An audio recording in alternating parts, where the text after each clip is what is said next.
Hey, welcome back to Leading Edge. You know, we've spent much time focusing on local politics in the last month or so. What with the municipal election? Meantime, the wheels of one-party rule have continued to turn down in Columbus. And remember always that what happens down there 2 hours away from us affects all of us here and in short order. So to help us sort through some of the biggest issues floating around the State House is State Representative Michael Sheehy, Democrat, House District 46. Good to see you, sir. State lawmakers are charged by law with drawing new congressional districts every 10 years. And we know based on the census that Ohio is going to lose one congressional seat, dropping the number of Ohio seats in the U.S. House of Representatives from 16 down to 15. Representative Sheehy, I see where your GOP friends in the Ohio House actually have a map splitting Toledo, putting Marcy in a Republican-leaning district. The rest of Toledo would go to Bob Latta's very red Republican district. That would, in effect, silence a Toledo voice. Toledoans, your voice, throw away the key in terms of the U.S. House of Representatives. How's that sitting with you? Not very well, Jerry. And ever since the Civil War, we've had good representation up here in Northwestern Ohio. Progressive representatives through the Lud Ashley's predecessors. And now all these years with Representative Capter, who is the longest serving woman in history of the House of Representatives. Right. And this map will effectively make it very, very difficult for her to get reelected. And I think I'm very angry about it. I think she's much more diplomatic with respect to how she couches her argument against this map, but maybe I'm not as delicate. Doesn't all of this fly in the face of what Ohio voters said in huge numbers at the ballot box in 2018? They wanted congressional seats. They also wanted our state house legislative seats that reflect the partisan makeup of the state. It's roughly 55-45 Republican. I mean, folks, as it is right now, 16 U.S. House seats, 12 for Republican. That's 75%. These new districts seem to just continue that dominance, don't they? They certainly do. And you know what happened, how the Representative Capter's district was created, and the snake by the lake effectively did away with one Democratic representative in the House of Representatives, Dennis Kucinich. Yep. So when they drew those maps 10 years ago, they knew, Republicans knew for sure, those two would go head to head, and that would eliminate one of those Democrats. Now this time they've gone even further, but what's almost illegal is that the Ohioans went to the ballot and they said they didn't want that kind of gerrymandering to exist. Yeah. They wanted fair representation in these congressional districts, and this new map by the Republican House and the Republican Senate does not meet that requirement. It effectively does what you said, Jerry, is taking that representation, that cultural and political representation from the city of Toledo, much of Lucas County, the lion's share of Lucas County, and putting it in jeopardy of losing in the U.S. Congress. Well, Toledoans, if this stands, the silence of your voice in Washington will be deafening, as they say. Can I just assume that this, like the partisan effort to redraw state legislative, Ohio House, Ohio, it's just all just going to end up in court, Mike? Well, hopefully it can get to court, and I hope it has some legal. I think it has legal standing to get to court.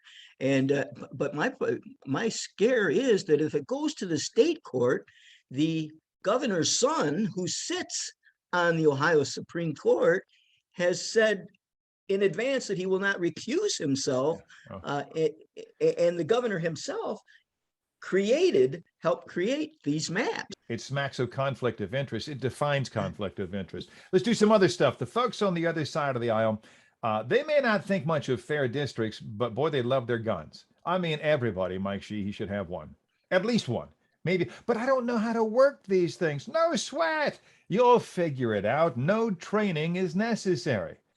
What could go wrong? Is permitless concealed carry concealed carry without any permit on its way to becoming law in Ohio?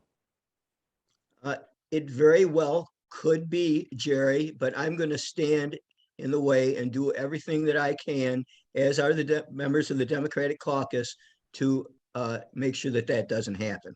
I just spent the other day with the Ohio Highway Patrol, and I talked to them about, let's say somebody gets stopped and they have a weapon. Let's say they have a gun in the glove compartment, which is fine. If they have a permit for it, that's fine. Sure. But under the law today, the procedures now, they're required to say, hey, I want you to know that I have a loaded gun, or I have a gun in my glove compartment, where I also possibly may keep my license and registration. So under this law, there would be no requirement for that. And that is so anti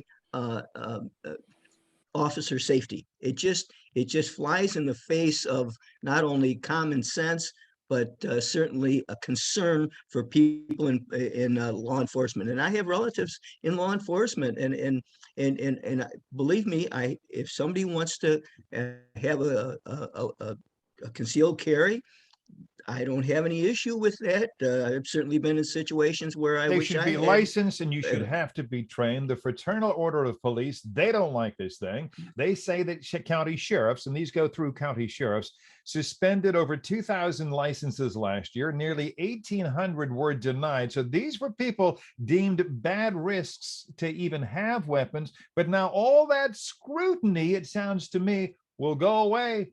Anybody, you're invited, get a gun, let's shoot them up. To be fair, the other side will point out 21 other states already have this permitless carry, and in none of these states have we returned to the days of the old west, where we're carrying guns outside and shooting each other on the streets to settle matters. I'm short on time, and I got to get to this one. The legislature, your buddies down there, seem to want to tell teachers what to teach and how. A couple of bills, sometimes referred to as critical race theory bills, want to control how history involving race is even taught.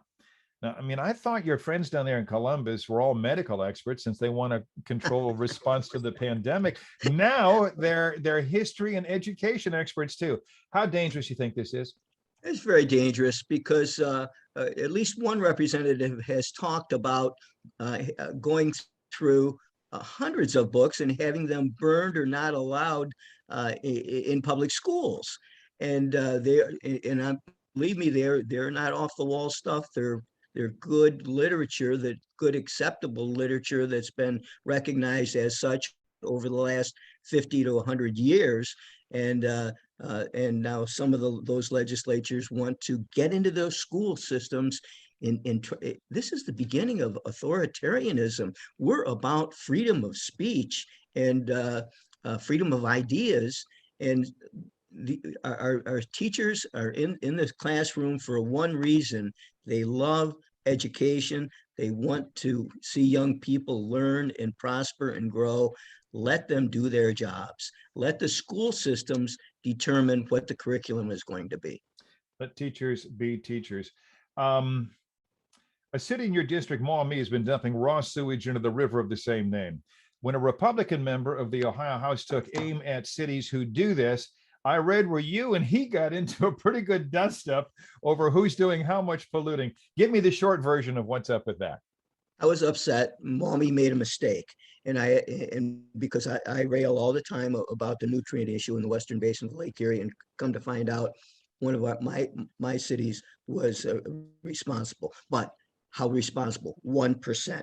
1% of the problem or less was created by that municipal government. They have since rectified the problem, admitted to the wrongdoing, and they're in a quick way, they're correcting the problem. They were doing the responsible thing. If we can get the other 99% of rural Ohio, some farm, just very few farm operations to comply, we can solve this problem. State Representative Mike Sheehy, always good to have you along. We touched on some good stuff in a short amount of time. Thanks for spending time with us, sir.